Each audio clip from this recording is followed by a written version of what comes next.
Assalamualaikum warahmatullahi taala wabarakatuh. Perkenalkan, nama saya Muhammad Arifin dari program studi pendidikan bahasa Inggris dan rekan saya Latifah dari program studi pendidikan bahasa dan sastra Indonesia. Pada kali ini kami akan mempresentasikan materi tentang konsep dasar dan kode etik guru Indonesia. Di dalam materi kami terdapat beberapa subtopik. Itu yang pertama, konsep dasar guru Indonesia. Yang kedua ialah pengertian kode etik guru Indonesia. Yang ketiga yaitu peran dan fungsi kode etik. Yang keempat dan yang terakhir adalah kode etik guru pada perkembangan pendidikan. Baik, langsung saja kita lanjut ke materi yang pertama. Konsep dasar guru Indonesia. Konsep dasar Indonesia tertuang dalam Ikrar Guru Indonesia dan diperkuat oleh Undang-Undang Nomor 14 Tahun 2005 tentang guru dan dosen.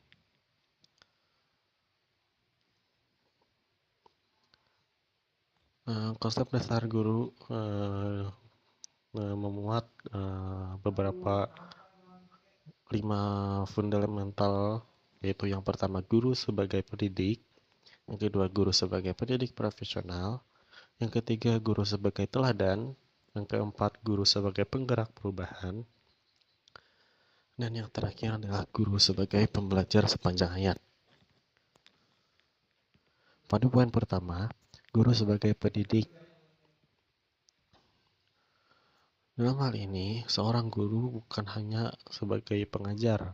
Artinya, seorang guru tidak hanya menyampaikan ilmu pengetahuan atau materi pembelajaran, tapi juga memiliki tanggung jawab yang lebih luas dalam membentuk generasi penerus bangsa. Adapun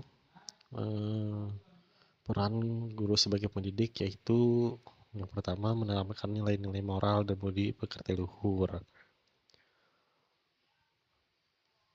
Jadi guru itu tidak hanya memfokuskan pada aspek kognitif, tapi juga berperan penting dalam membentuk karakter dan moral anak atau peserta didik. Yang berikutnya adalah mengembangkan potensi dan bakat siswa. Sebagai guru harus mampu mengenali potensi dan bakat yang dimiliki masing-masing siswa. Lalu yang ketiga ialah membentuk jiwa nasionalisme dan cinta tanah air.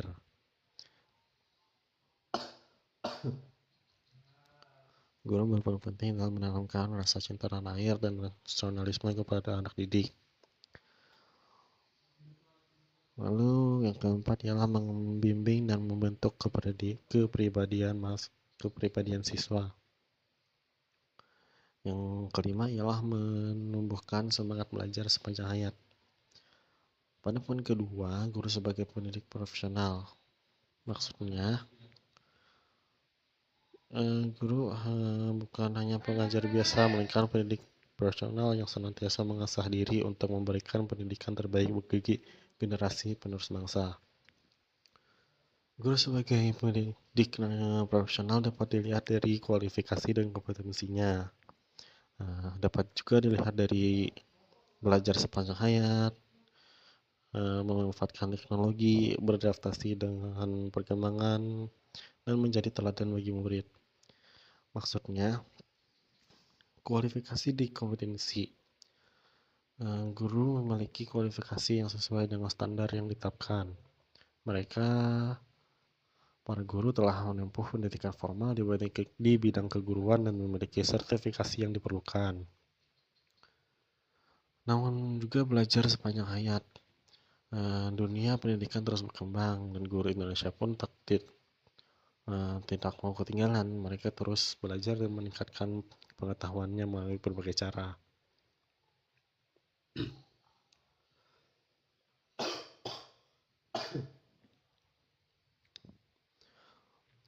Yang ketiga, memanfaatkan teknologi.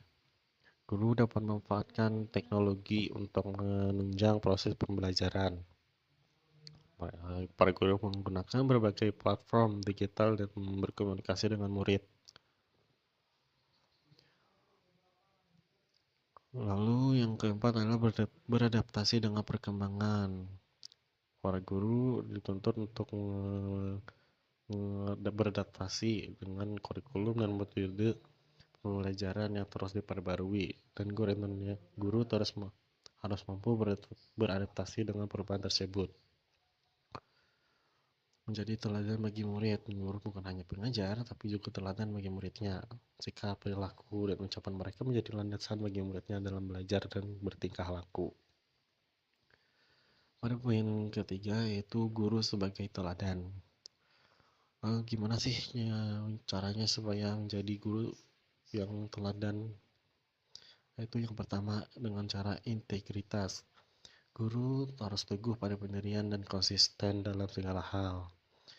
Yang kedua, perilaku terpuji. Guru harus berperilaku terpuji dalam setiap situasi.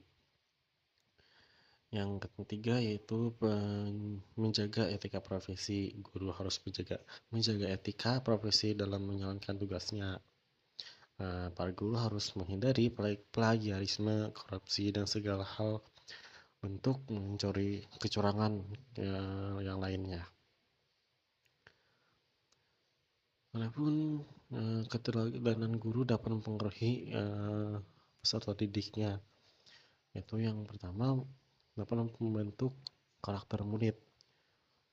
Teladan yang baik bagi guru dapat membentuk karakter muridnya menjadi lebih baik, karena murid akan meniru setiap sikap dan perilaku yang mereka lihat dari gurunya. Meningkatkan motivasi belajar. Murid yang melihat gurunya bersemangat dan antusias dalam mengajar akan termotivasi untuk lebih giat belajar.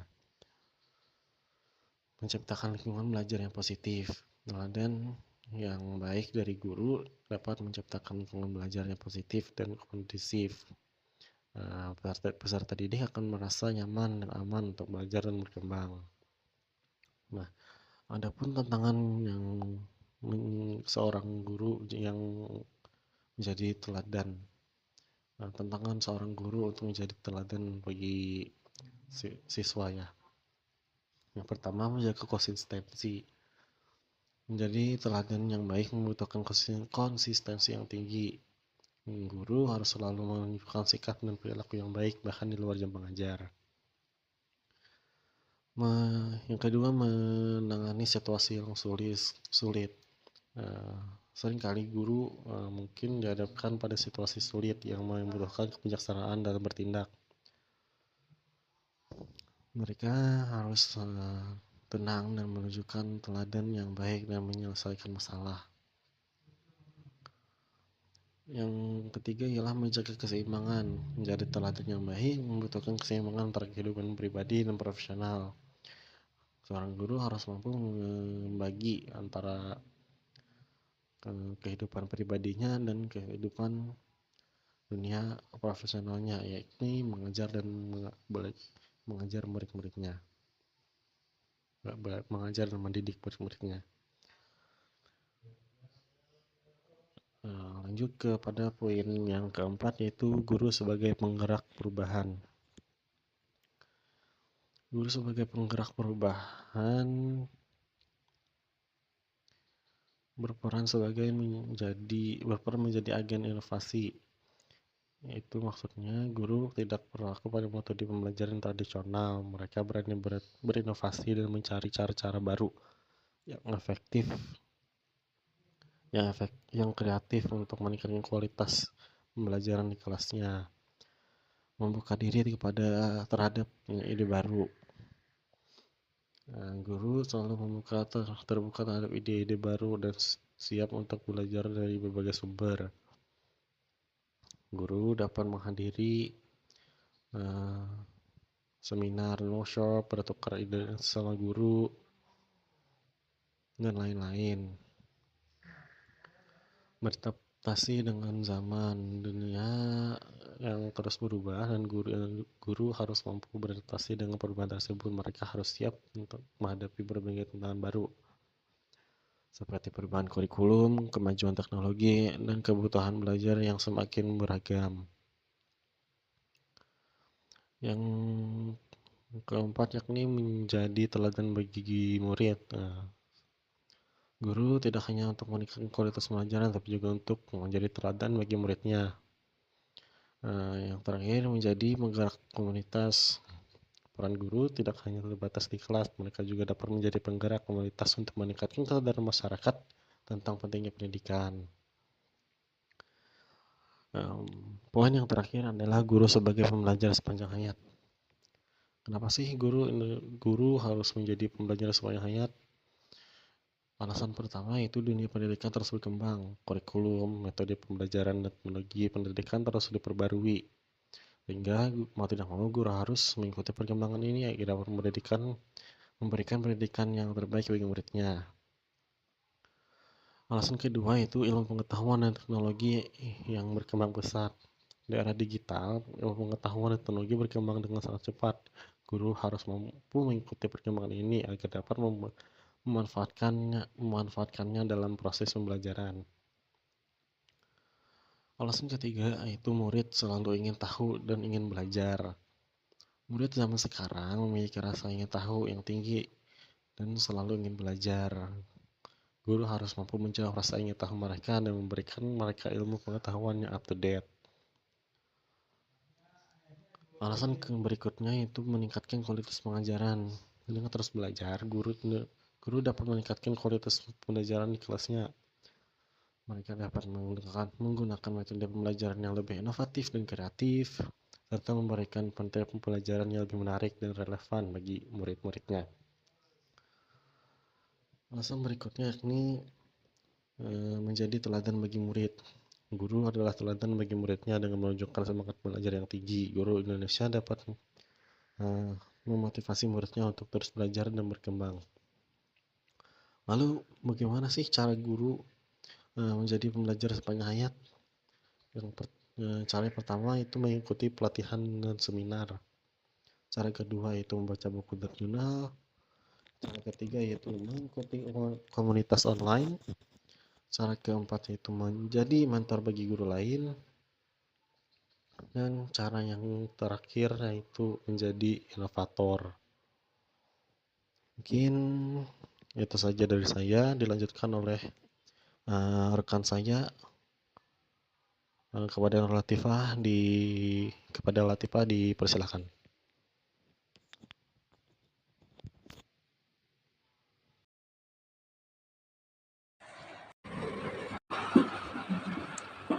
Baiklah, selanjutnya adalah pengertian kode etik guru Indonesia. Etika adalah ilmu tentang apa yang baik dan apa yang buruk, dan tentang hak dan kewajiban moral. Akhlak yaitu kumpulan asas atau nilai yang berkenaan dengan akhlak, nilai mengenai nilai yang benar dan salah, yang dianut suatu golongan atau masyarakat. Etika adalah aturan-aturan yang disepakati bersama oleh ahli-ahli yang mengamalkan kerjanya seperti keguruan, pengobatan, dan sebagainya. Nilai-nilai adalah yang menyertai setiap kerjaan itu seperti memberi penghikmatan yang sebaik-baiknya kepada pelanggan dan sebagainya. Sedangkan dalam kode etik guru Indonesia adalah norma dan asas yang disepakati dan diterima oleh guru-guru Indonesia sebagai pedoman sikap dan perilaku dalam melaksanakan tugas profesi sebagai pendidik, anggota masyarakat, dan warga negara. Kode etik adalah tanda atau simbol-simbol berupa kata-kata, tulisan atau benda yang disepakati untuk maksud-maksud tertentu. Misalnya untuk menjamin suatu berita, keputusan atau kesepakatan suatu organisasi. Kode juga dapat berarti kumpulan peraturan yang sistematis. Kode etik adalah norma atau asas yang diterima suatu kelompok tertentu sebagai landasan tingkah laku sehari-hari di masyarakat maupun di tempat kerja. Kode etik profesi adalah pedoman sikap, tingkah laku, dan perbuatan dalam melaksanakan tugas dan dalam kehidupan sehari-hari. Selanjutnya yaitu peran dan fungsi kode etik.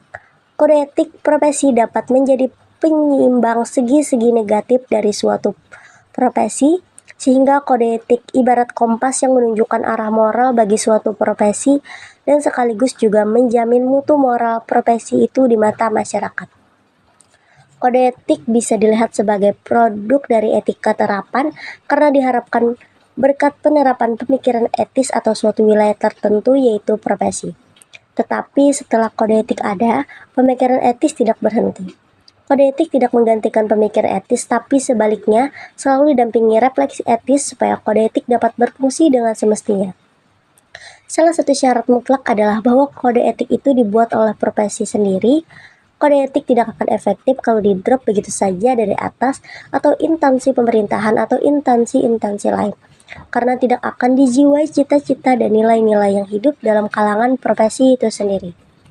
Dengan membuat kode etik, profesi sendiri akan menerapkan hitam atas putih niatnya untuk mewujudkan nilai-nilai moral yang dianggapnya hakiki.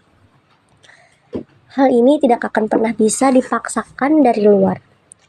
Hanya kode etik yang berisikan nilai-nilai dan cita-cita yang diterima oleh profesi tersebut yang bisa mendarah daging dengannya dan menjadi tumpuan harapan untuk dilaksanakan dengan tekun dan konsekuen. Kode etik profesi merupakan bagian dari etika profesi. Kode etik profesi merupakan lanjutan dari norma-norma yang lebih umum telah dibahas dan dirumuskan dalam etika profesi. Kode etik ini lebih memperjelas, mempertegas, dan merinci norma-norma kebentuk yang lebih sempurna, walaupun sebenarnya norma adalah sistem norma atau aturan yang ditulis secara jelas dan tegas, secara terperinci tentang apa yang baik dan tidak baik, apa yang benar dan apa yang salah, dan perbuatan apa yang harus dilakukan dan tidak boleh dilakukan oleh seorang guru profesional. Adapun juga Kode Etik Guru Indonesia atau disingkat KEGI memiliki peran dan fungsi penting dalam dunia pendidikan Indonesia. Berikut adalah beberapa poin pentingnya. A. Peran masuk dalam pedoman berperilaku. KEGI menjadi pedoman bagi guru dalam bersikap dan berperilaku dalam melaksanakan tugasnya sebagai pendidik, anggota masyarakat, dan warga negara. Juga meningkatkan mutu pendidikan. Maksudnya yaitu dengan menjunjung tinggi KEGI diharapkan mutu pendidikan di Indonesia dapat meningkat. Lalu juga membangun citra profesi guru. KEGI membantu membangun citra profesi guru sebagai profesi yang terhormat, mulia, dan bermartabat. Juga melindungi guru. KEGI memberi perlindungan bagi guru dalam melaksanakan tugasnya. Adapun juga B. Fungsi membimbing. KGI membimbing guru dalam melaksanakan tugasnya dengan penuh tanggung jawab dan profesionalisme. Juga mengembangkan. Maksudnya adalah KGI mendorong guru untuk terus mengembangkan kompetensi dan profesionalismenya. Juga memperkuat. KGI memperkuat hubungan antara guru dengan peserta didik, orang tua atau wali murid, sekolah dan rekan sejawat, organisasi profesi dan pemerintah. Juga menjaga KEGI menjaga martabat dan kehormatan profesi guru. Selanjutnya itu kita lanjut ke kode etik guru pada pengembangan pendidikan. Kode etik guru ditetapkan dalam suatu kongres yang dihadiri oleh seluruh utusan cabang dan pengurus daerah PGRI se-Indonesia dalam kongres di Jakarta tahun 1973 dan kemudian disempurnakan dalam kongres PGRI tahun 1989 juga di Jakarta yang berbunyi sebagai berikut. Yang pertama, guru berbakti membimbing siswa untuk membentuk manusia seutuhnya yang berjiwa Pancasila. Kedua, guru memiliki dan melaksanakan kejujuran profesional. Ketiga, guru berusaha memperoleh informasi tentang siswa sebagai bahan melakukan bimbingan dan pembinaan.